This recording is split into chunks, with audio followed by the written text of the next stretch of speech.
जी नाज़रीन, सिंधी न्यूज़ में ख़बरनि जो सिलसिलो जारी है। ख़बर शामिल कंदासीं दादू खां सखी सरदार चारण जी।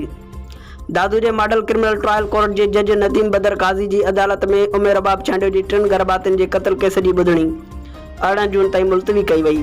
इल्ज़ाम हेठि आयल PPMPA सरदार अहमद चांडियो ऐं MPA बुरहान चांडियो अदालत पहुता, जॾहिं त केस जो फरियादी परवेज़ चांडियो ऐं उमेर रबाब चांडियो अदालत न पहुता।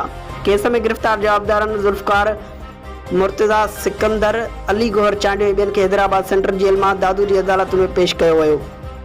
अदालत ॿाहिरां मीडिया सां ॻाल्हाईंदे MPA सरदार अहमद चांडियो चयो त 5 सालनि खां चई रहिया आहियूं त असांखे कूड़े केसनि में फासायो वियो आहे। असां बेॾोही आहियूं, इल्ज़ाम कूड़ो आहे। जॾहिं त हुन लाड़काणो जी कोर्ट में दाख़िल कयल दरख़्वास्त बाबति ॿुधायो त उहा ॿुधणी पिणु उते मुक़ररु आहे, जे बाबति संदसि वकील ब्रीफिंग ॾींदा ऐं जज ई ॿुधाए सघंदा। हू कुझु बि नथा ॿुधाए सघनि। 18 तारीख़ 5 सालनि खां कूड़ो था ॾिसूं, हाणे बि कूड़ो आहे।